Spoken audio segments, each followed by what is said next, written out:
Mazmur 6 ayat 1 sampai 11. Untuk pemimpin biduan dengan permainan kecapi. Menurut lagu yang ke-8, Mazmur Daud. Ya Tuhan, janganlah menghukum aku dalam murka-Mu, dan janganlah menghajar aku dalam kepanasan amarah-Mu.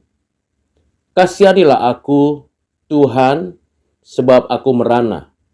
Sembuhkanlah aku, Tuhan, sebab tulang-tulangku gemetar, dan jiwaku pun sangat terkejut. Tetapi Engkau, Tuhan, berapa lama lagi? Kembalilah pula, Tuhan, luputkanlah jiwaku, selamatkanlah aku oleh karena kasih setia-Mu. Sebab di dalam maut tidaklah orang ingat kepadamu. Siapakah yang akan bersyukur kepadamu di dalam dunia orang mati? Lesu aku karena mengeluh.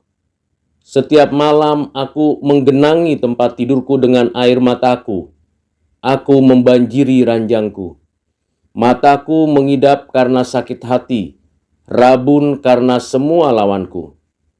Menjauhlah daripadaku, kamu sekalian yang melakukan kejahatan. Sebab Tuhan telah mendengar tangisku. Tuhan telah mendengar permohonanku. Tuhan menerima doaku. Semua musuhku mendapat malu dan sangat terkejut. Mereka mundur dan mendapat malu dalam sekejap mata. Demikian firman Tuhan yang kita baca dengarkan untuk kita renungkan pada hari ini.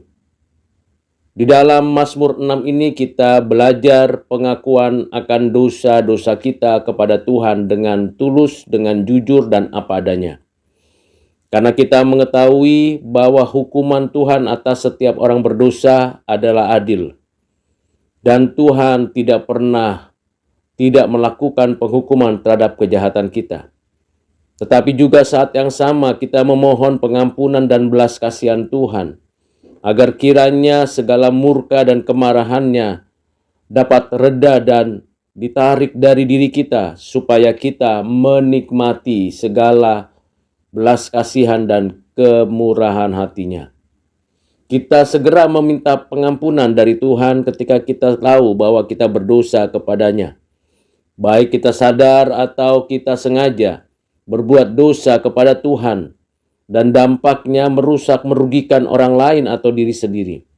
Marilah saudara, kita memohon belas kasihan Tuhan. Ketahuilah bahwa Tuhan dengan kasih setianya terbuka untuk didatangi dan dijumpai oleh anak-anaknya. Sekalipun kita menyadari bahwa Tuhan akan menghajar anak-anaknya yang tidak taat kepadanya, supaya kita semakin hari semakin taat kepada Tuhan. Karena kita tahu tidak ada lagi kesempatan kalau kita sudah meninggal dunia. Di dunia orang mati tidak ada lagi interaksi kita dengan diri dan sesama dalam permohonan pengampunan. Di dunia orang mati semuanya telah berakhir dan menantikan pengadilan, penghakiman, dan penghukuman dari Tuhan. Sebelum itu terjadi, marilah kita segera bertobat dan meminta belas kasihan untuk Tuhan mengampuni dosa kita. Dan kita punya komitmen untuk tidak lagi melakukan perbuatan jahat itu kepada Tuhan dan sesama.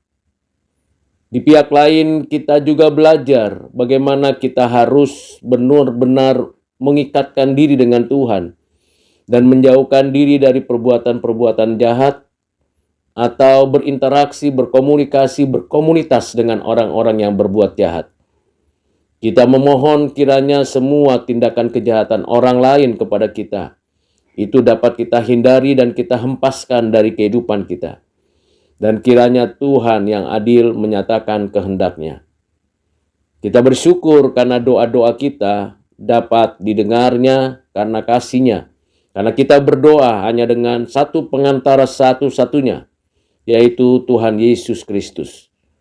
Di dalam Kristuslah semua permohonan doa pengampunan, permohonan syukur, dan permohonan perlindungan dapat kita alami dan nikmati.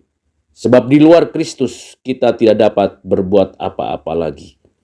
Kiranya renungan singkat ini menolong saudara dan saya untuk semakin hidup berkenan di hati Tuhan sekarang dan sampai selama-lamanya.